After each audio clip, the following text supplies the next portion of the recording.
आज दुनिया ईरान को एक खतरे के रूप में देखती है, लेकिन एक समय था जब ईरान अमेरिका का सबसे करीबी साथी था।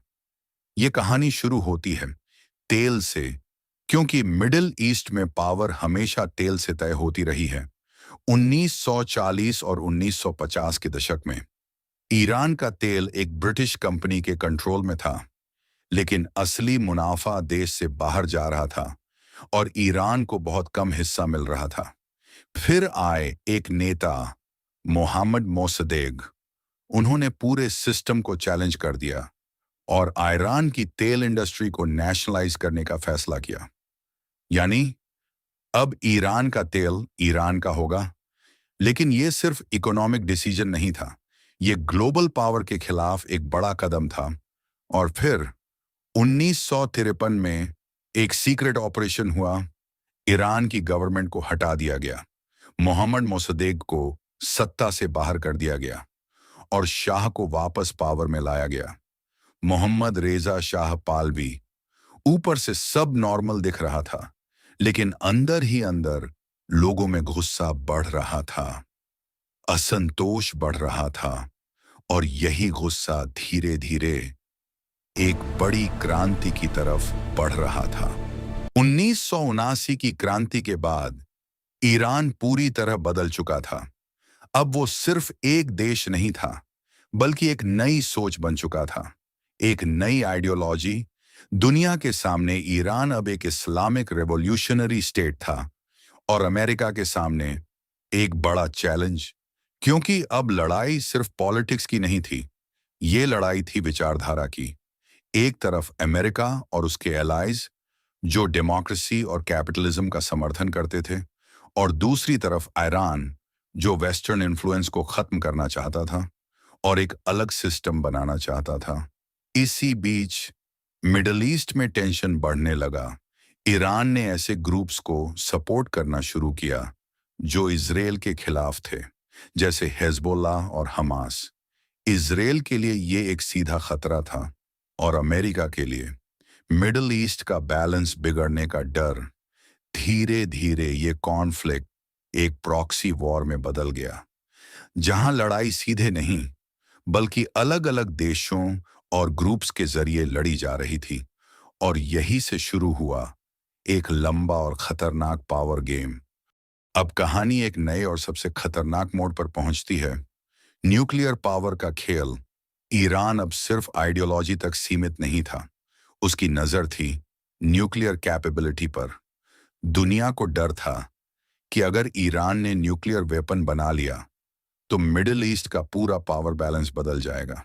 और यही डर अमेरिका और इजराइल के लिए सबसे बड़ा थ्रेट बन गया। इजराइल के लिए यह सिर्फ पॉलिटिक्स नहीं था, यह अस्तित्व का सवाल था, क्योंकि उसके सामने एक ऐसा देश था जो ओपनली उसे एनिमी मानता था। अमेरिका ने इस सिचुएशन को कंट्रोल करने के लिए ईरान पर कई इकोनॉमिक सैंक्शंस लगाए ताकि उसका न्यूक्लियर प्रोग्राम स्लो हो जाए। 2015 में एक इंटरनेशनल डील हुई जिसमें ईरान ने अपना न्यूक्लियर प्रोग्राम सीमित करने पर सहमति दी, लेकिन 2018 में अमेरिका इस डील से बाहर निकल गया और सैंक्शंस फिर से लगा दिए गए। इसके बाद ईरान और तेजी से आगे बढ़ने लगा। यूरेनियम एनरिचमेंट बढ़ाया गया और टेंशन और ज्यादा बढ़ गई। अब मिडिल ईस्ट में हालात और अनस्टेबल हो चुके थे। हर कदम के साथ वॉर का खतरा और करीब आता जा रहा था। अब कॉन्फ्लिक्ट धीरे धीरे एक नए फेज में पहुंच चुका था। पहले यह लड़ाई सीधे नहीं थी, इसे कहते हैं प्रॉक्सी वॉर, यानी देश सीधे आमने सामने नहीं लड़ते, बल्कि अलग अलग ग्रुप्स और एलाइज के जरिए लड़ाई लड़ी जाती है। ईरान ने मिडिल ईस्ट में कई ग्रुप्स को सपोर्ट किया जिनका मकसद था इजराइल और वेस्टर्न इन्फ्लुएंस को चैलेंज करना। दूसरी तरफ इजराइल और अमेरिका भी अपनी स्ट्रेटेजी में लगे हुए थे। अब लड़ाई सिर्फ बॉर्डर्स की नहीं थी, ये लड़ाई इन्फ्लुएंस की थी, पावर कंट्रोल की थी। धीरे धीरे ये टेंशन और बढ़ने लगी और अब हालात बदलने लगे। अब यह शैडो वॉर धीरे धीरे विजिबल होने लगी। मिसाइल अटैक्स, एयर स्ट्राइक्स और कोवर्ट ऑपरेशंस, मिडिल ईस्ट एक बार फिर इंस्टेबिलिटी की तरफ बढ़ रहा था। 2024 और 2025 के आसपास इजराइल और ईरान के बीच डायरेक्ट स्ट्राइक्स भी देखने को मिले। पहले जो कॉन्फ्लिक्ट हिडन था, अब वो सामने आने लगा था। हर जवाबी हमला टेंशन को और बढ़ा रहा था और दुनिया एक बार फिर उसी सवाल के सामने खड़ी थी।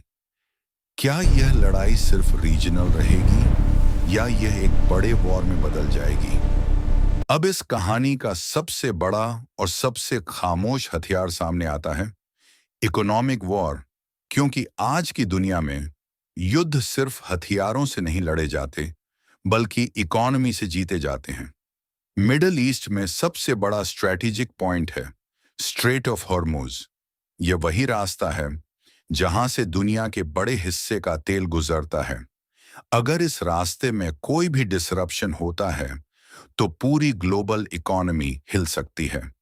तेल की कीमतें तेजी से बढ़ सकती हैं और इसका असर सिर्फ मिडिल ईस्ट तक सीमित नहीं रहता, पूरी दुनिया पर पड़ता है। अमेरिका और उसके एलाइज ने ईरान पर कई इकोनॉमिक सैंक्शंस लगाए, जिसका सीधा असर ईरान की इकोनॉमी पर पड़ा। ट्रेड रिस्ट्रिक्शंस, बैंकिंग बैन्स और ऑयल एक्सपोर्ट लिमिटेशंस, इन सब ने ईरान की इकोनॉमी को कमजोर कर दिया। दूसरी तरफ ईरान ने भी जवाब देने की कोशिश की, रीजनल इन्फ्लुएंस बढ़ाकर और स्ट्रेटेजिक प्रेशर क्रिएट करके इजराइल ने अपनी इकोनॉमी को टेक्नोलॉजी और डिफेंस सेक्टर के जरिए मजबूत किया। और इस पूरे कॉन्फ्लिक्ट में इकोनॉमी भी एक वेपन बन गई। धीरे धीरे यह साफ हो गया कि यह सिर्फ मिलिट्री कॉन्फ्लिक्ट नहीं है, यह एक long term economic power struggle है, जहां हर डिसीजन ग्लोबल मार्केट्स को प्रभावित करता है और हर तनाव दुनिया की इकोनॉमी को हिला सकता है। यह लड़ाई सिर्फ मिसाइल्स की नहीं है, ये है हिस्ट्री, रिलीजन, ऑनेल और पावर की लड़ाई।